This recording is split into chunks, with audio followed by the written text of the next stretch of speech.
The Indiana Hoosiers are playing for the national championship Monday night. Their run through the playoffs has seen fans pack local bars. Folks were ready to go game one coming into this year. And then just week after week after week, it just built and built and built. Coming up, we'll have more coverage on the top-ranked Hoosiers' historic season. A 17-year-old boxer in Columbus has risen to number 3 in the nation in her weight class. I've seen her send boys out of the gym with bloody noses. I've seen her beat up grown men. Jaden Jimenez has her sights set on the Olympics and a pro boxing career. And Governor Mike Braun delivered his second State of the State address this week, touting Indiana's economy. We'll have these stories and more coming up on Indiana Newsdesk. Indiana Newsdesk is made possible in part by Mallard Grotner Plummer Attorneys, providing legal services to clients and the community. Mallard Grotner Plummer Attorneys, understanding, expertise, results. Bloomington and Indianapolis, on the web at lawngp.com. IU Center for Rural Engagement, extending IU Bloomington resources to improve Hoosier lives in partnership with communities and organizations. rural.indiana.edu. Smithville, fiber internet, security solutions, and voice in Southern Indiana. More information at smithville.com. Bunger and Robertson, attorneys at law since 1949, utilizing experience, knowledge, and resources to help individuals and families recover in personal injury matters. Information at lawbr.com. And by WTIU members. Thank you.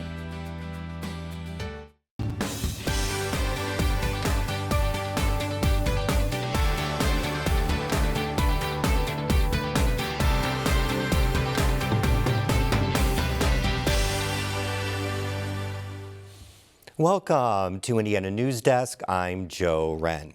Indiana University's football team will play for the national championship Monday, and like with their appearances in the Rose Bowl and Peach Bowl, local bars have been packed with fans watching the games. As Aubrey Wright reports, they're bracing for another long day Monday and cashing in on the success.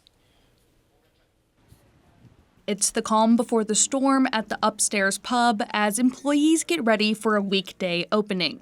But come Monday's CFP championship, they expect a completely different sight. Folks were ready to go game one coming into this year. And then just week after week after week, it just built and built and built. The pub is going all out, opening early at 11 a.m., playing music, giving out commemorative posters, and offering drink specials with partners Tito's Vodka and the local Upland Brewery. Lines formed out the door for last Friday night's Peach Bowl game, and for the championship game, it's first come, first serve.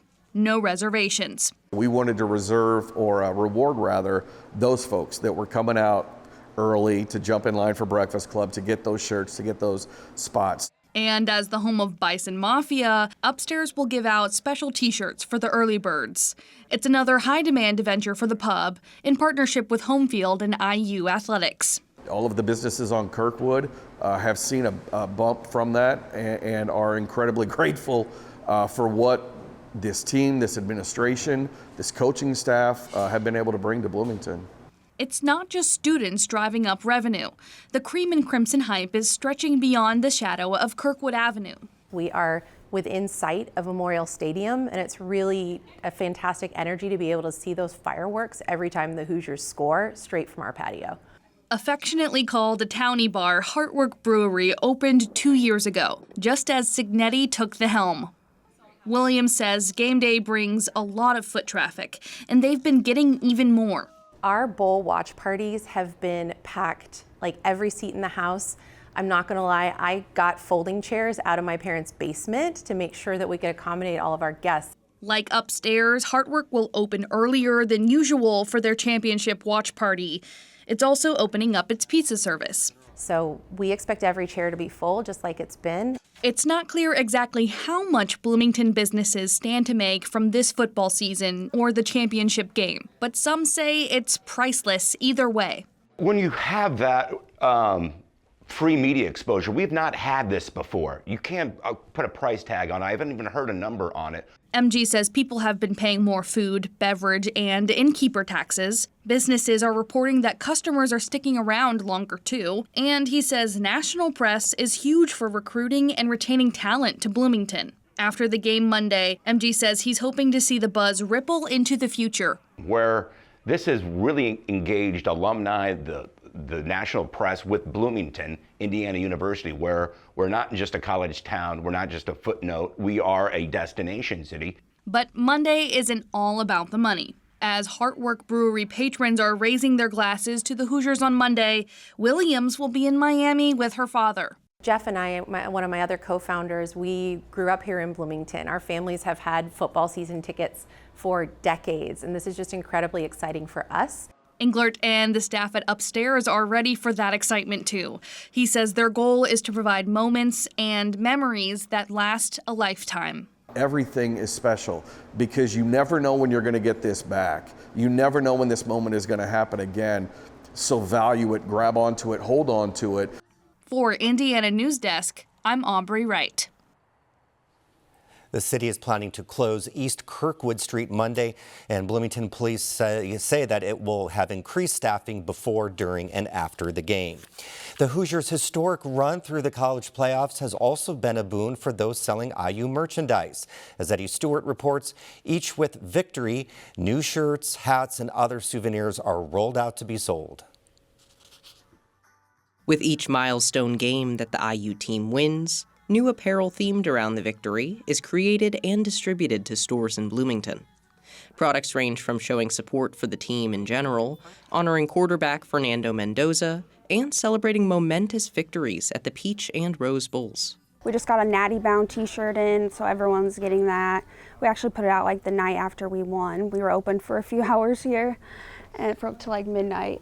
Morrow says this would usually be the store's slowest time of year.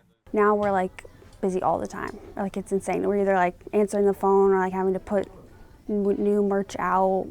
An IU bookstore manager says the success of the football team will continue to increase the popularity of IU merch. And I think business will continue to boom. Yes, I think we will see this momentum for quite a while, I would think. T-shirts and jackets commemorating the historic season can range in price from $25 up to $85. For Indiana Newsdesk, I'm Eddie Stewart. LaTanya Benson moved to Bloomington 3 years ago to support her son's football career at Indiana University. She has 3 other children, one 16 and 2 14.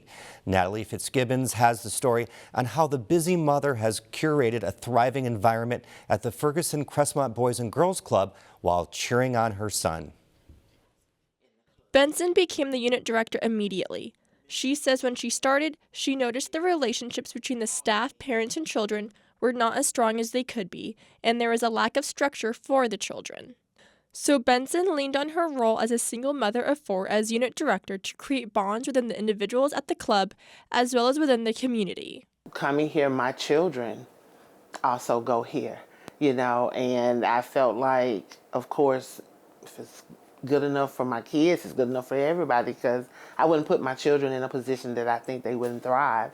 She says she held sessions for the parents to be able to experience the learning programs their children would be receiving, made structure a priority by ensuring rules were being followed every day, and attended community meetings. And again, the relationship building was very big, not just the parent, but the community as well, because the community helps govern what happens, in the world. And so building those relationships with the parent, with the community, those things have helped the club to continue to grow.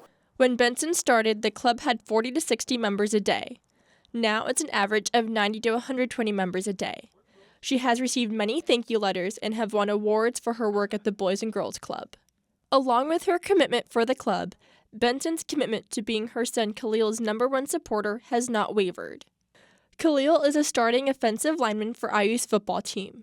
She says he's been playing since he was 6 years old, and she has never missed a game, even when he transferred for a year to Colorado before returning to IU. I played sports as well in school, and in my college sports days, my mom was sickly and couldn't attend most of my games, but my father was always there. And I just remember wanting to look in the stands and see my mom. Khalil, who has grown to 6'6" and 305 pounds, has been a role model for the children at the Boys and Girls Club. He's tall and hovering kind of over them, and they're falling at his knees, and he's able to play with them, and he talks to them about education. He talks to them about how important it is for them to stay in school. Latonia will be in Miami Monday to watch her son and his teammates play in the 2026 College Football Playoff National Championship game. For Indiana News Desk, I'm Natalie Fitzgibbons. Indiana's meteoric rise from the bottom of the Big Ten to the top-ranked team happened almost overnight. But as Pat Bean reports, it's been part of Coach Curt Cignetti's blueprint for success. It was just after Thanksgiving of 2023 when Indiana University hired little-known Curt Cignetti as its new football coach. The questions were immediate. Who? From where? Why? Cignetti famously had an answer for the why. Yeah, it's pretty simple. I win. Google me. And he's done nothing but that at IU. Coming off a last-place finish in the Big Ten in 2023, the Hoosiers went 11-2 last year in his first season. This year, the Hoosiers ran the table, and on Monday night, they'll be playing for a national championship. It's been kind of surreal, but you get it done with the right people, properly led, and you got to have a blueprint plan and process. To implement the blueprint at Indiana, Cignetti has had to utilize the transfer portal, bringing in veteran players ready to start as soon as they step on campus. It's allowed him to take a roster that was down to 40 scholarship players and turn it over immediately. The portal guys, you're bringing them in because you have a critical need where you have to fill a hole on your football team. So, we've been successful doing it. Especially at quarterback.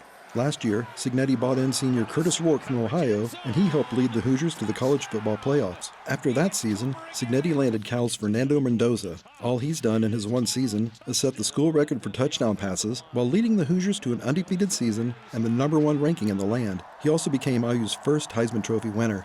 There's no question about it that, a 22-year-old is a little wiser, older, bigger, stronger. He's had 4 years in the offense, defense, or special teams, and he's a more productive player. Cignetti also brought with him from James Madison University most of his assistant coaches and a number of players who have become leaders on both offense and defense. He was like, "This is the place for you. I'm going to take care of you. I'm going to get you the ball, and you're cool. The strength staff and everybody," and that's kind of all I needed to hear.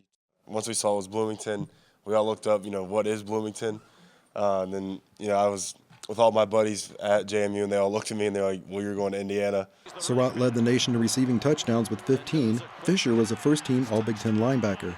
Second-team All-American cornerback D'Angelo Pons and running back Kalon Black also followed Cignetti from James Madison. They not only brought talent, but a familiarity with Cignetti's blueprint they were able to share with the rest of the team.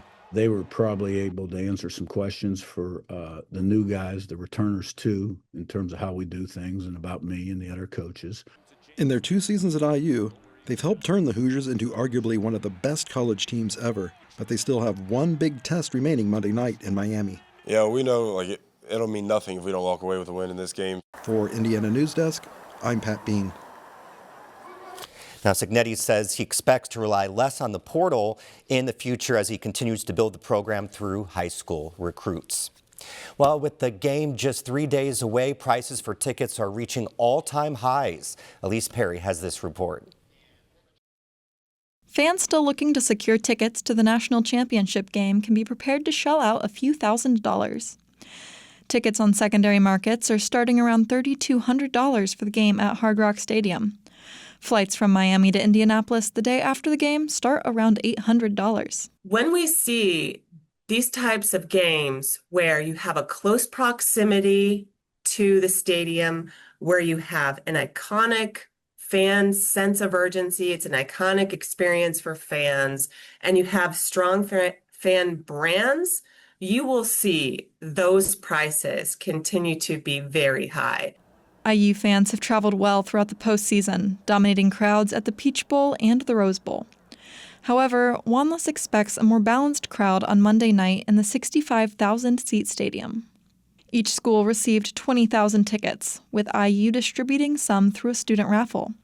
IU senior Dipesh Lakaraju said the $200 student tickets sold out within minutes. To be able to go with a student ticket, it makes it a lot more affordable. It's already pretty expensive to travel to Miami itself. So very grateful that IU had that option and that it worked out for me. Lakaraju is going to the game with 5 of his friends who also got tickets through the raffle.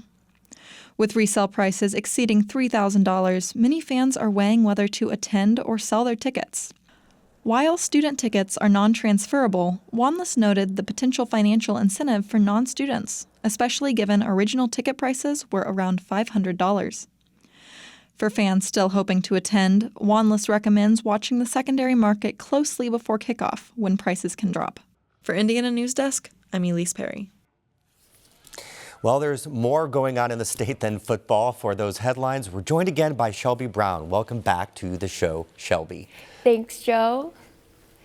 Governor Mike Braun gave his second State of State address on Wednesday night. Braun's speech focused on Indiana's strengths, citing job growth and successful efforts to attract employers. He also addressed affordability issues from utility rates to the cost of housing. I know the most important part of affordability is new jobs and higher wages. Democrat Senator Shelley Yoder of Bloomington said that Braun's embrace of affordability issues was better late than never. Affordability cannot be a slogan. It is a test of leadership. And any government that asks families to do more with less while doing politics with more has failed that test. Braun also mentioned a number of bills currently being considered by Indiana lawmakers, including measures to increase housing stock, limit bail, and ban cell phones in school. He did not mention the state's rejection of his call for redistricting. And this year could be the last time the 4th Street Festival of Arts and Crafts takes place on 4th Street. The Board of Public Works voted this week to move all street festivals either Kirkwood Avenue, the Courthouse Square, or the Trades District. They cite safety concerns, but festival organizers say the move could damage its reputation. A permanent move risks loss of identity, artist confidence, and possible long-term stability. This year marks the 50th anniversary of the 4th Street Festival. Lee Williams, the founding director of the Lotus Education and Arts Foundation, has died at 68 after a years-long battle with Alzheimer's disease. Williams began his career in the local music scene, booking shows at Second Story and Jake's in the 1980s and 90s. He founded the Lotus Festival in 1994 and retired as its director in 2017. After extensive tornado damage in May, the People and Animal Learning Services organization building is rebuilding. Our Isabella Vesperini has more on how the reconstruction project is going. PALS is an organization on the west side of town providing equine-assisted learning programs and riding lessons for children, adults, and veterans. The tornado damaged most of its buildings, including a 30,000 square foot indoor arena. We were up serving our clients 1 month later. Because we have our outdoor facility here, we were able to get our horses back on location and up and running. The rebuilding plans include an outdoor learning pavilion and upgrades to the bigger indoor arena with classroom space and counseling rooms. We will have more space, if you will, in the arena dedicated to our EAL programming and our adaptive riding. We'll be able to have both going on at the same time, so essentially doubling the amount of clients that we can serve. Construction on the foundation started about 2 months ago. After delays early on, everything is expected to be completed by June. We are limited by weather exposure to our outdoor arena, so weather is going to be something that we'll be challenged with for the remainder of the winter. We do have a small space that we can continue some programming, but we really need our community to help us through these few months so that we can get our programming back up to full speed in the spring. During construction, Herring is working on adding new classes and partnerships. She hopes that activities can go back to normal as soon as possible. Our community depends on us. The power of uniting the human-horse connection changes lives, and that's what we're doing here. It's more than a pony ride. It's bringing people and horses together. The horses really help people to achieve those goals. For Indiana Newsdesk, I'm Isabella Vesperini. It will cost about $1.5 million to rebuild the 30,000 square foot indoor arena alone. And Joe, they said insurance will cover most of that, and the rest will come from donations. Well, I'm glad they're rebuilding. It's a really good program. Thanks so much, Shelby. Thank you.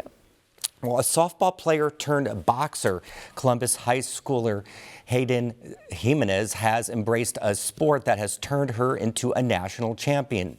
Our Isabella Vesperini went to one of her practices to learn more and has this story.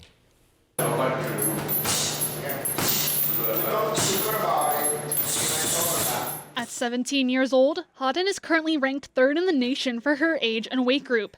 She's only been competing for 2 years. It starts with getting beat up. In the process, I got beat up, I cried and bled and puked a lot, and then you just get used to it, and now it's just like, whatever. She first started boxing when she was 9 years old, but quit for a few years before restarting when she was 12. Her mom, who was a boxer for 2 years, helped her get back into the sport. She told my big brother and me to come, and we would work out. And then also, whenever I quit, me and my family were big like Canelo Alvarez fans, so we would watch him. And then I just realized I thought that was cool, so I wanted to start up again. She won her first match on her 15th birthday. Since then, she has won 3 Indiana Silver Gloves championships and defeated the #1 girl in the country in last December's national semifinals in Washington, D.C. She lost the title bout, earning a silver medal. There was days where I wanted to really quit, and I didn't feel as good as the other people, but honestly, I was comparing myself to boys, and it was way harder. But I pushed through it, and I built my mindset and my mentality strong, so I just kept on, and I really love it now. She spars with guys at the gym. Her coach says there aren't any females in the state at her weight class who can compete with her.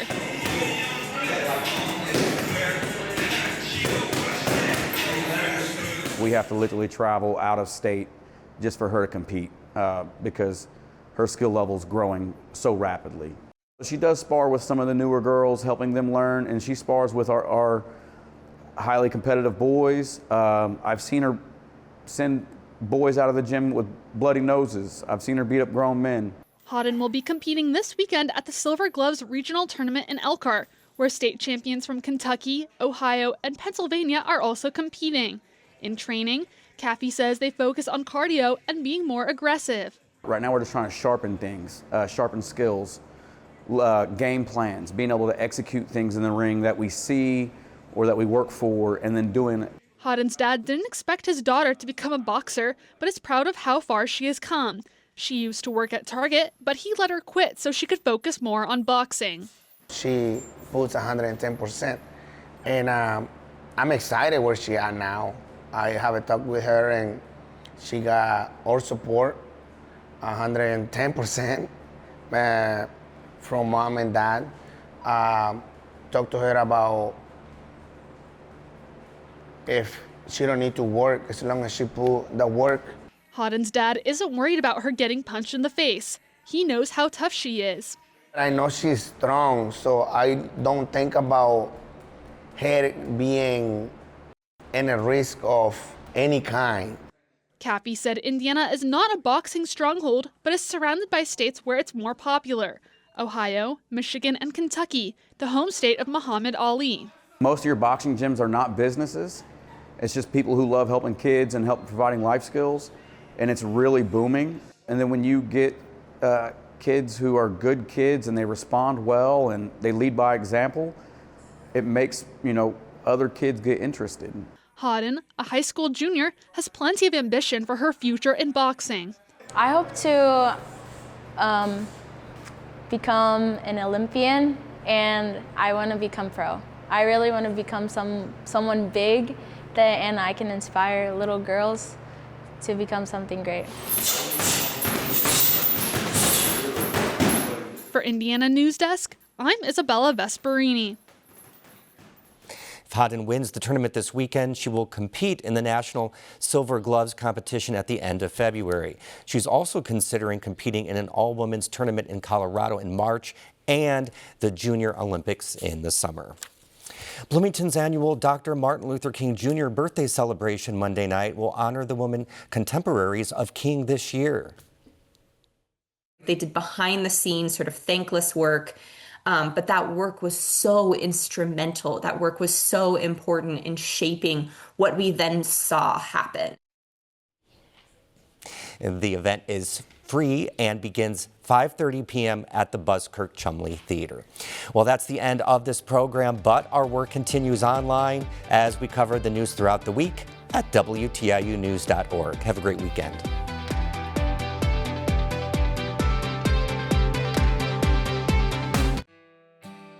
Indiana Newsdesk is made possible in part by Maller Grotner Plummer Attorneys, providing legal services to clients and the community. Maller Grotner Plummer Attorneys, understanding, expertise, results. Bloomington and Indianapolis, on the web at lawngp.com. IU Center for Rural Engagement, extending IU Bloomington resources to improve Hoosier lives in partnership with communities and organizations. rural.indiana.edu. Smithville, fiber internet, security solutions, and voice in southern Indiana. More information at smithville.com. Bunger and Robertson, attorneys at law since 1949, utilizing experience, knowledge, and resources to help individuals and families recover in personal injury matters. Information at lawbr.com. And by WTIU members. Thank you.